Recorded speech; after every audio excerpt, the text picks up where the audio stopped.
Bem, como vocês devem ter percebido, o vídeo anterior a gente terminou de uma forma um pouco abrupta, porque ele estava ficando grande demais, e eu resolvi deixar o restinho que ia falar lá para este vídeo agora. Nós terminamos a Guerra do Paraguai, tá? O Paraguai saiu completamente devastado, como eu falei, considerado pelos historiadores como um verdadeiro genocídio cometido pelo exército brasileiro. Tá? Mas ao mesmo tempo foi uma grande vitória. Foi uma gigantesca vitória para o exército brasileiro e isso vai render dividendos para as Forças Armadas. Bem, a Guerra do Paraguai traz consequências, obviamente, não só para o Paraguai, mas também consequências profundas para o Brasil. E eu gostaria de destacar aqui para vocês 3 consequências que vão acabar condicionando a história do Brasil nas décadas seguintes. A guerra, vamos lembrar, termina em 1870. Não é por acaso que o apogeu do Segundo Reinado vai até 1870. O período seguinte a gente chama de crise do Segundo Reinado. E em grande medida, essa crise do Segundo Reinado está ligada diretamente às consequências da Guerra do Paraguai. Eu falei que são 3 as consequências. Vamos ver quais são essas 3 consequências. A primeira consequência está ligada à questão do trabalho escravo.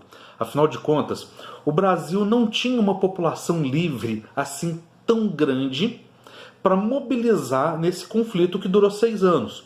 Então, uma das estratégias utilizadas pelo governo Dom Pedro II foi conceder alforria aos escravos que se voluntariassem a lutar contra o Paraguai. Tá? Então, nós vamos ter a formação de tropas de ex-escravos recém-alforriados que auxiliam os chamados voluntários da pátria, que eram as tropas de voluntários que foram mandados para a guerra. Quando esses voluntários, esses escravos que foram forreados voltam ao final da guerra, obviamente muitos deles voltam dispostos a se mobilizar politicamente para garantir a abolição dos outros escravos que não foram, principalmente as mulheres. Ao mesmo tempo, ainda pensando na questão da escravidão, tanto a Argentina quanto o Uruguai, que lutaram ao lado do Brasil, eram países que já tinham acabado com o trabalho escravo há algumas décadas. O que significa que a convivência de soldados brasileiros com soldados argentinos e uruguaios traz uma certa influência ideológica, né? O soldado argentino fala, mas que é um absurdo, vocês ainda têm escravo, não pode, isso é feio, né? Vocês têm que dar um jeito. Então o exército, ele já tinha tendências abolicionistas antes da Guerra do Paraguai, ele volta dessa guerra completamente abolicionista. Tá? Então é uma instituição que cresce em poder e que vai se mobilizar pela abolição da escravatura de uma forma muito intensa a partir de 1870. Bom, a segunda consequência da Guerra do Paraguai para a gente está justamente nesse papel do exército, um papel político na volta para casa. Afinal de contas, a vitória na Guerra do Paraguai é a terceira vitória consecutiva, é a terceira grande vitória consecutiva do exército num conflito lá na região sul. Então isso, de fato, faz com que as Forças Armadas sejam vistas pela opinião pública brasileira como um protagonista muito importante. Especialmente lembrando, quando a gente falou da identidade nacional lá atrás, lembrando que existe um esforço do próprio governo em fomentar essa altivez, esse orgulho nacional, essa identidade nacional, e o Exército acaba se projetando como o grande símbolo da força da identidade nacional brasileira. Tá? Concomitante a isso, vão surgir várias escolas militares pelo Brasil, como por exemplo a Escola de Praia Vermelha, onde os militares eles passam a ter uma educação mais ideológica. Tá? E nessa educação mais ideológica começa a ser difundido entre os militares, principalmente de baixa patente, tenentes, capitães, tá? Uma ideologia que é a ideologia do positivismo. O positivismo nasce como uma filosofia na França, derivada originalmente do iluminismo, mas ao mesmo tempo se opondo em alguns aspectos ao iluminismo, tá? Na medida em que o iluminismo era uma filosofia progressista, uma filosofia até revolucionária, e o positivismo ele adota uma postura mais conservadora. Tá? Um dos lemas do positivismo do Auguste Comte lá na França era: a ordem leva ao progresso. Não é exatamente isso que ele fala, não. Fala a ordem por princípio, progresso por meta, etc, etc. Mas os militares brasileiros adotam isso, daí vem o lema da nossa bandeira depois da proclamação da República, que é ordem e progresso. Mas enquanto o Comte falava em ordem, no sentido de um equilíbrio, uma harmonia entre os diversos órgãos da sociedade, tá? Os militares eles entendem a palavra ordem de um ponto de vista, obviamente, militar, ou seja, a ordem é sinônimo de disciplina, e os civis não têm a disciplina necessária para garantir o desenvolvimento, a modernidade, o progresso do Brasil. Por isso eles passam a defender que os militares deveriam ocupar o poder.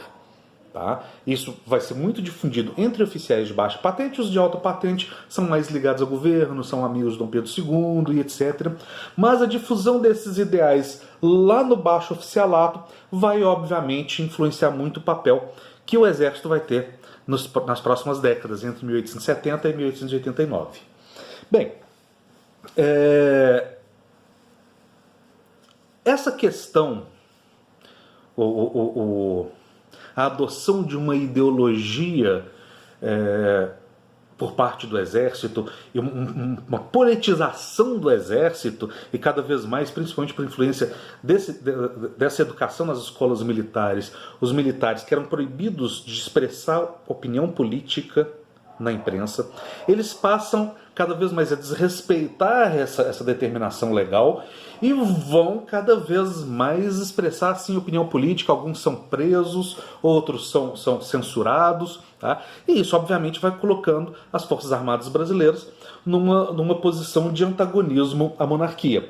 Como resultado, elas adotam cada vez mais o republicanismo e o abolicionismo, tá? Essa mudança na posição do exército, que se torna uma força de oposição ao próprio governo, ela é normalmente chamada de questão militar. Tá?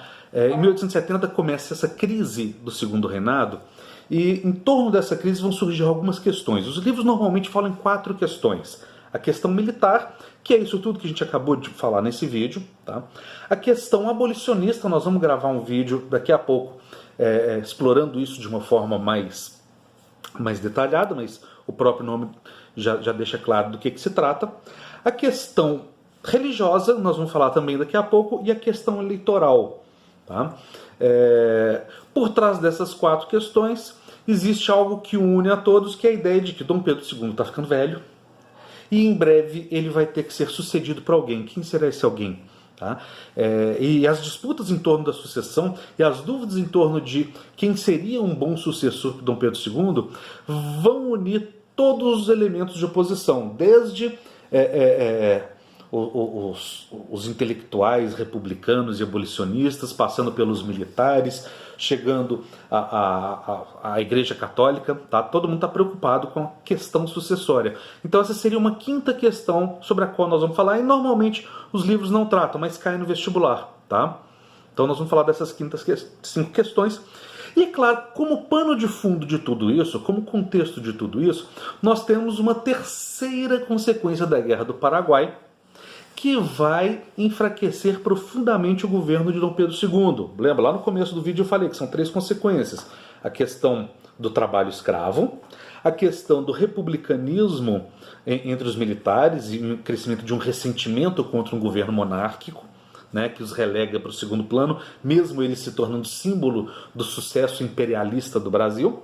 Tá? E uma terceira consequência da Guerra do Paraguai é o seguinte: é uma guerra de longuíssima duração. São 6 anos consecutivos de uma guerra que mobiliza esforços, que traz custos altíssimos para o governo e que leva a um crescente déficit fiscal.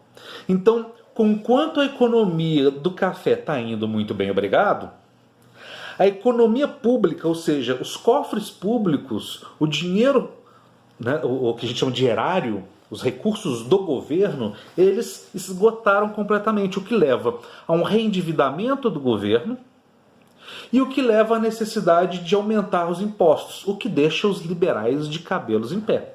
Tá? Então são 3 as consequências. A última das consequências é essa: uma crise econômica. Tá? Frisando aqui o seguinte, isso é pouco falado, mas há uma profunda crise econômica que abala o mundo inteiro a partir da década de 70. É a maior crise do capitalismo até chegar a 29.